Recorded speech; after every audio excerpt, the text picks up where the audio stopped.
Thank you, Vincenzo, for your very kind words, and good evening, ladies and gentlemen. I'm delighted to be with you and to open a series of lectures that we will have with other colleagues from Harvard University who will come once a year.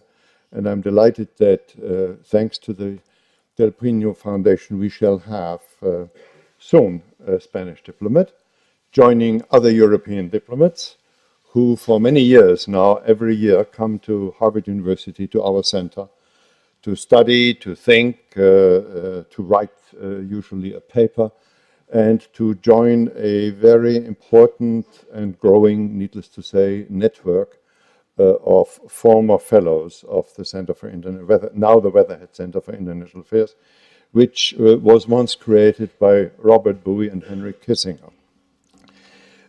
But today I am the first to speak, and I have chosen the topic of a new world disorder and what it means and what the implications are for the United States and Europe and their relationship. When in 1989 the Berlin Wall came down and communism in Eastern Europe collapsed, unleashing the most brilliant phase of international diplomacy afterwards, which brought about German unification and resulted in a host of East-West agreements, there was a widespread feeling at that time that the world had moved to a new phase, had turned for the better, that a new international system was beginning a new era. And at that time, actually, President Bush, the father, used the word of a new world order is emerging. And the advisor to the then High Representative of the European Union, Robert Cooper, he wrote, and I quote, "What came to an end in 1989 was not just the Cold War, or even, in a formal sense, the Second World War, but the political systems of 3 centuries, the balance of power and the imperial urge." That's what was written shortly after the end of the Cold War. Now, as the 21st century unfolds, the world begins to change with an alarming speed, and we are facing a very different situation. Many observers thought that when 9/11, the attacks, the terror attacks in Washington and in New York took place, that they would that unleashed a deep incision in international politics and would start a new international system. However, it could be argued that the events that we have witnessed now, this year and last year, represent a much more radical change in international politics than the 9/11 events, indicating the demise of the system that was created after the end of the Cold War and creating something new. And what are the changes and what are the challenges that support this proposition that we have entered a new era? I would like to mention 3 in particular, and spending a little more time on the first. And the first is the collapse of the European system of rules and institutions that were created after the Berlin Wall fell. What are they? The annexation of Crimea, a military intervention by Russia in East Ukraine, hybrid warfare as a new form of aggression, and support of separatists in the eastern part of Ukraine, and bringing to an end the commitments that had been made in the Bucharest Declaration denuclearizing Ukraine, which after all guaranteed the territorial integrity of the Ukraine. International law has been broken. Russia claims the right to intervene in other countries to protect Russians. And if you consider that more than half of the world are multi-ethnic in composition, any claim to come to the protection of another ethnicity, of the own ethnicity in another state, of course, is a prescription for total chaos. So the assumption of the Western world made in particularly in the concluding days of the Cold War, that in the long run, Russia would move in our direction of democracy and market economy, turns out to be wrong. We will have to wait for a long time to see change and a reversal of that process. Russia has now become a system where post-Soviet elites and KGB elites, state-run media, a Duma that is powerless, and crony capitalism, highly corrupt, characterize the country. The hopes that many of us had, in fact the whole world had, when Gorbachev was in power and Yeltsin took the reign after him, that slowly a market economy and democracy would emerge, turned out to be wrong. That has to be seen also in the context of relatively aggressive military behavior. We must not forget, as we sit here peacefully, a war is occurring in Europe. People die as we sit here. Tanks are rolling, artillery is being used. There is a war going on. And it doesn't really matter whether the soldiers do not have the Russian flag on their uniform. They're there. And war is being waged. It's called hybrid warfare. Not totally new, but in this massive proportion, rather new. And it includes lots of other instruments, including propaganda and an attempt by Russia to appeal to right-wing forces and left-wing forces in Europe to support his policy. So the Europe whole and free, as President Bush put it when Germany was unified, has not emerged. It ends at the eastern borders of the Baltic countries and Poland. So that is the one challenge. The second one, if you look at Middle East and North Africa, areas adjacent to Europe, extremely important to the security of our societies, with the energy supply from there vital for the world economy. That order is totally collapsing. The borders that were once drawn by Sykes-Picot after World War I are now being changed quite fundamentally. There's civil war in Syria, in Iraq, in Yemen. The ISIS is trying to establish a caliphate that borders, we don't know what countries, but several already now. It is a state. It's a terrorism with the characteristics of a state, with enormous resources, a challenge we have never had in this form before. The Israeli-Palestinian problem remains unresolved. The question whether we will succeed in denuclearizing Iran will be answered soon, but it is still open, although hopefully the negotiations will result in an agreement. Libya in North Africa is a failed state, and from there you have a stream of refugees coming to our shores. Egypt has turned into a military dictatorship. There is uncertainty wherever you look in the Middle East. It will change in ways we cannot predict now, but it is changing. The old Middle East is disappearing. The third area of fundamental change you can see in Asia, East Asia in particular.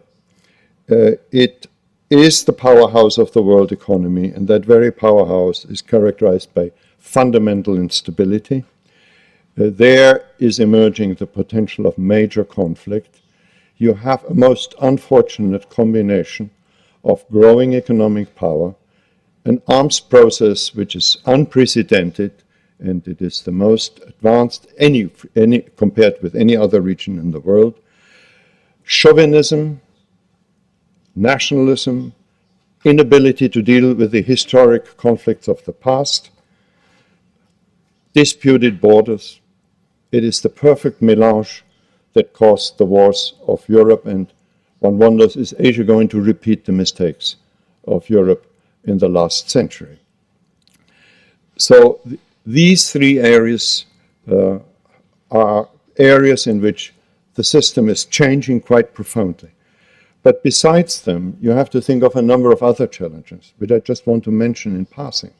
We have to consider that suggest further destabilization. The rise of hybrid warfare, which diminishes the borderline between war, classical war, and conflict, threatening conflicts. Second, terrorism, which threatens all our societies and is spreading. Cybersecurity, cyber attacks that can bring down our countries, given the vulnerability of modern society. There's a crisis of globalization. The efforts to further improve the free flow of goods, ideas, and services has come to a sort of halt, although there is some progress here and there. But some of the major projects don't work. The Doha round was unsuccessful. Even some of the regional attempts turn out to be increasingly difficult. Witness the rejection of Congress last week of the Trans-Pacific, of the partnership, and the difficulties of the TTIP, the transatlantic investment partnership that we are negotiating between the European Union and the United States. There are lots of areas where you can see a growing conflict between the necessities of more free movement and the prerogatives of national governments.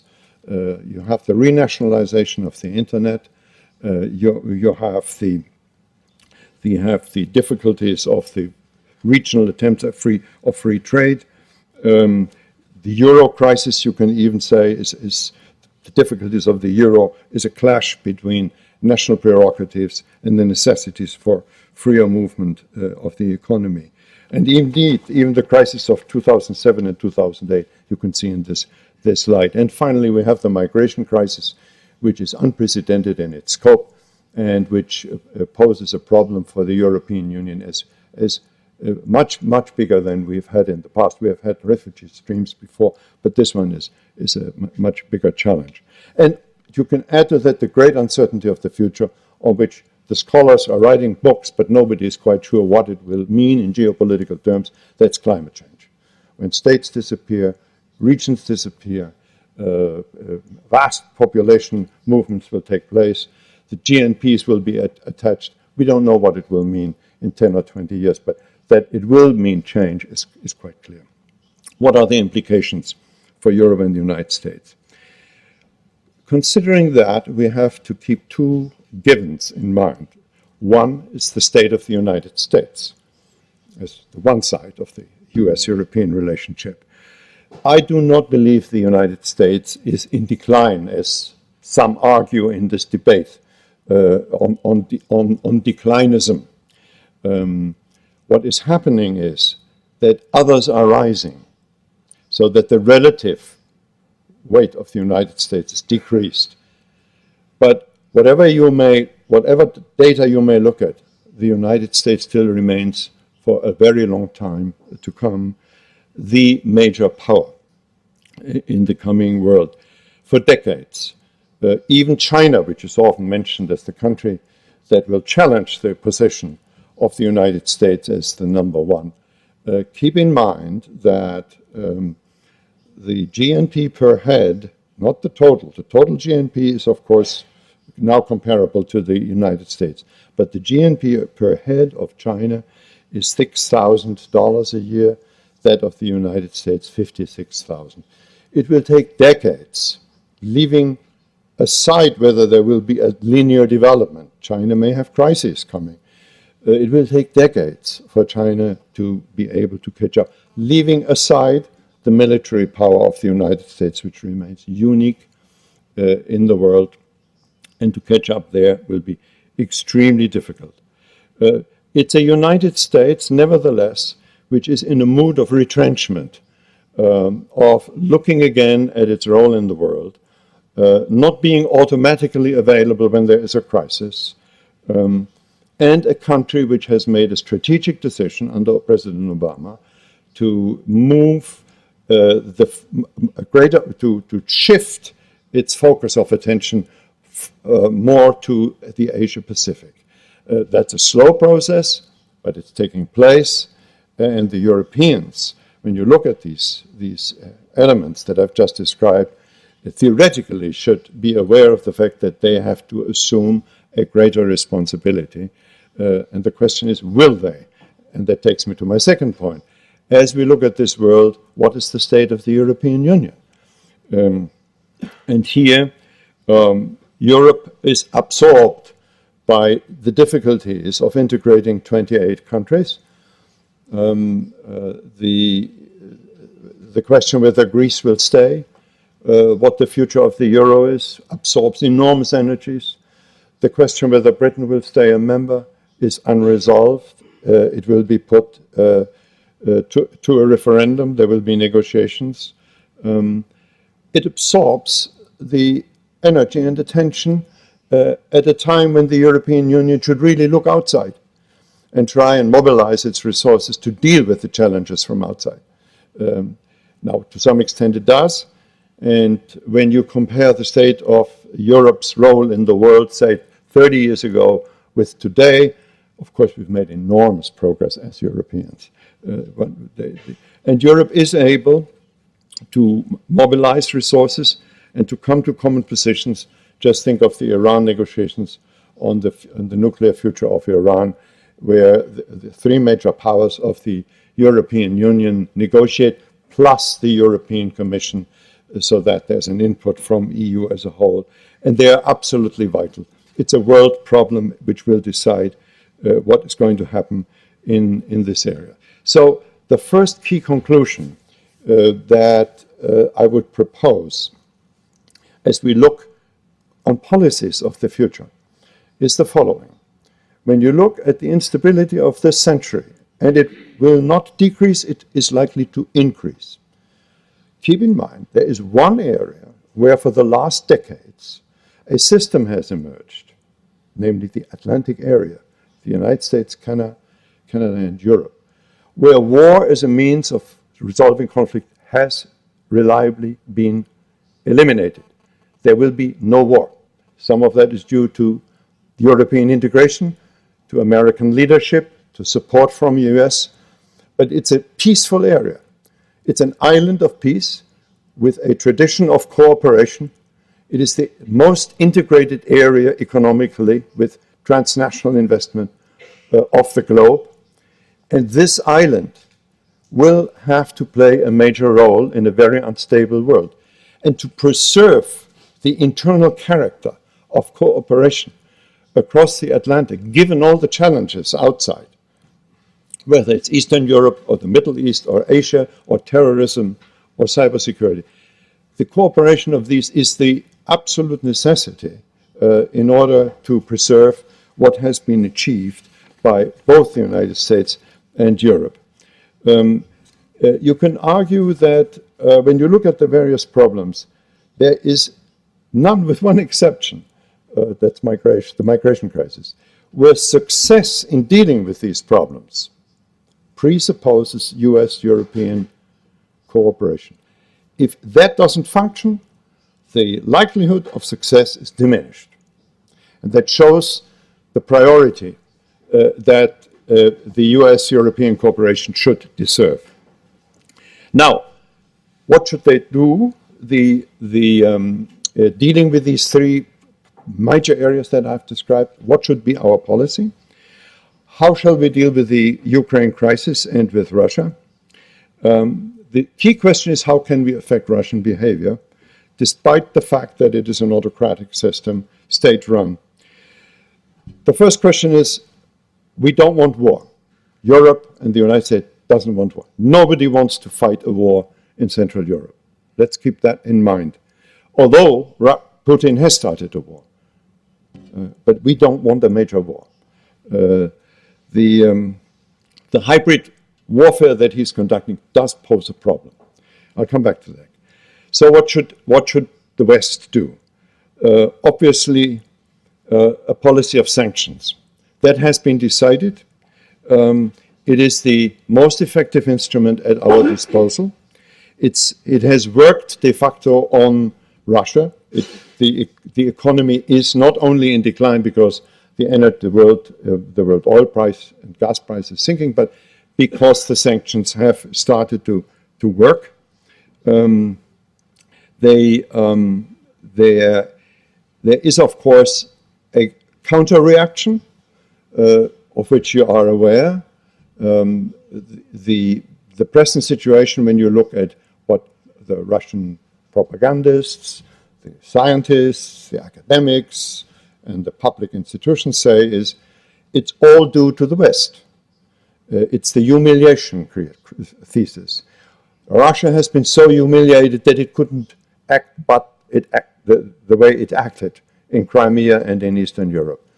When you read the journalists and the propaganda pieces and even treatises by rather serious people, you will find the notion of the Weimar syndrome, meaning that what we are now witnessing is what was done before, when after World War I, the victorious powers mistreated Germany to such an extent that in the end Nazism arose and World War II came.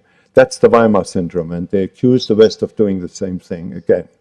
That's the kind of sort of propaganda that is coming out of Russia these days, and as some of you may have noticed, the apparatus and the personnel has been substantially increased and is working very hard, also in the Spanish language, but also in Germany, where the staff has been increased by 100% to affect public opinion in Germany.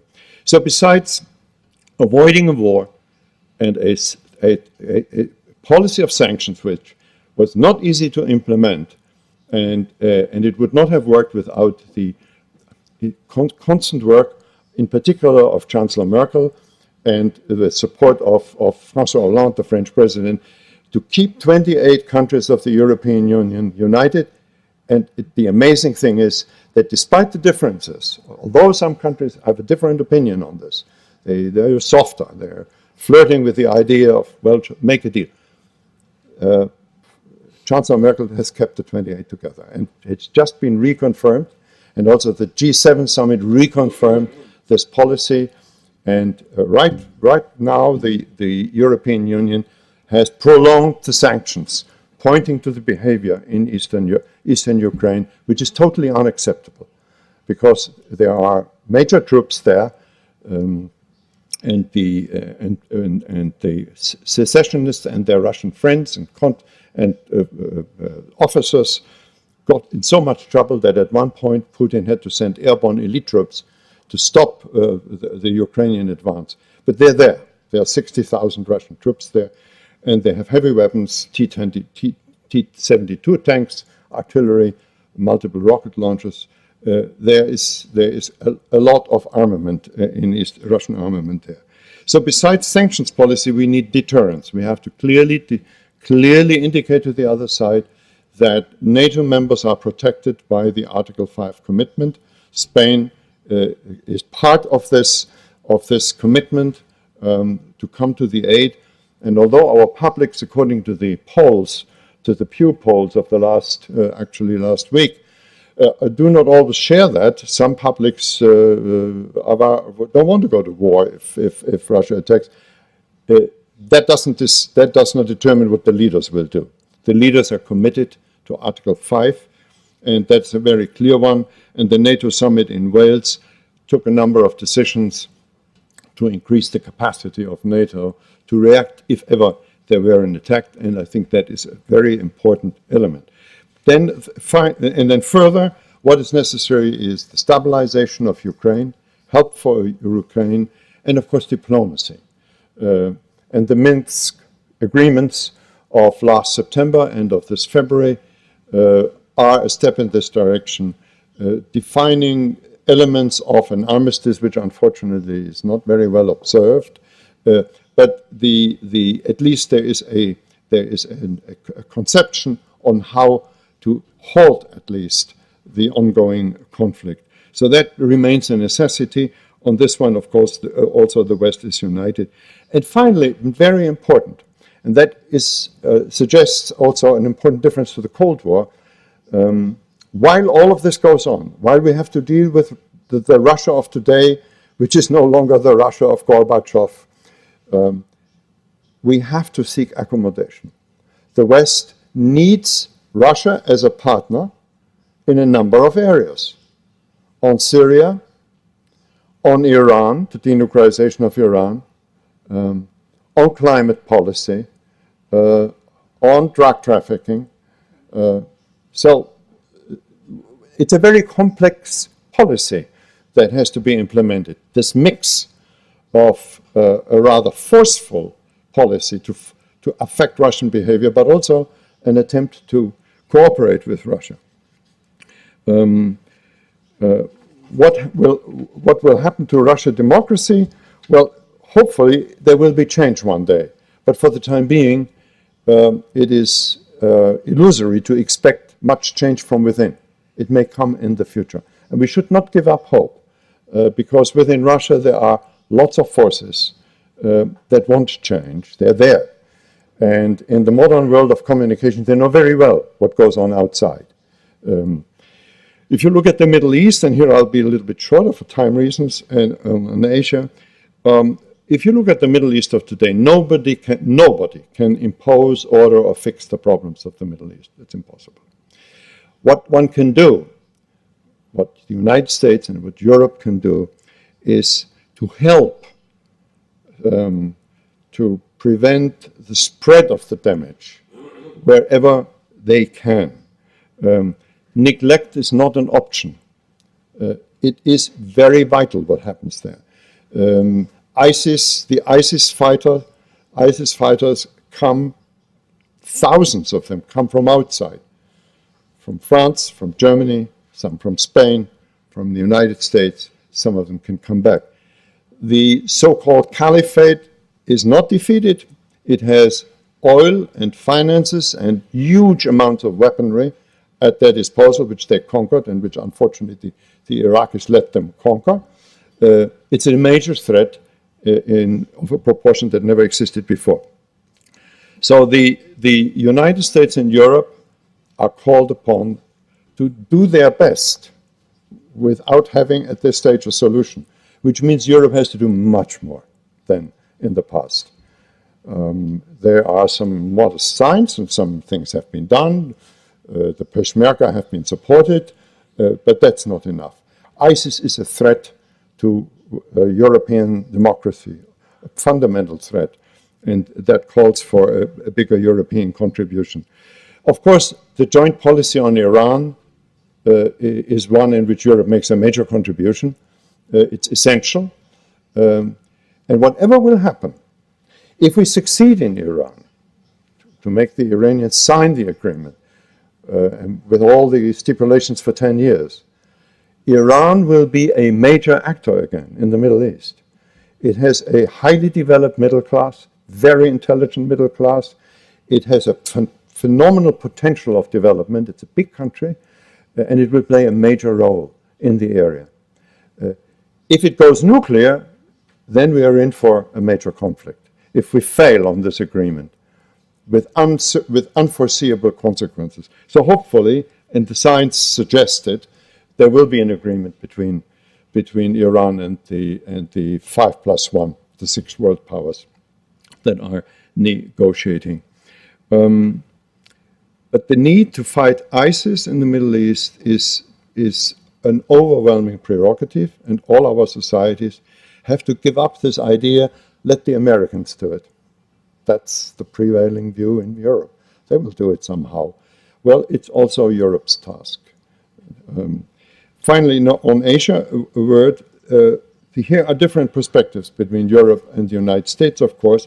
The Europeans have looked at Asia as a, well, basically they support the progress there, but they look at it in commercial terms. And here are very different perspectives inside Europe and also between Europe and the United States. The European strategy on Asia is very commercial, and it has to become much more security-based, much more security-oriented as we look in the future, and that is not easy.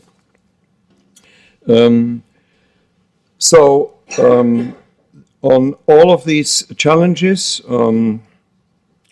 the Europeans and the Americans have to get together, find out to what extent they can contribute. Europe has to redefine its role in this context. And here, as a conclusion, I would say they have to the Europeans have to thoroughly re-examine their role, play a greater role, not assume that Americans take care of everything. The Americans won't. They expect greater European role. And they have to make lots of joint efforts, many of them with the United States. In any case, it also means, and that is my final word, since my time here is rather limited, this is also a task for Spain. Spain is one of the major countries of the European Union, and we'll see whether Spain will do that in the future. There are great expectations to do more as we face this very difficult world. Thank you very much.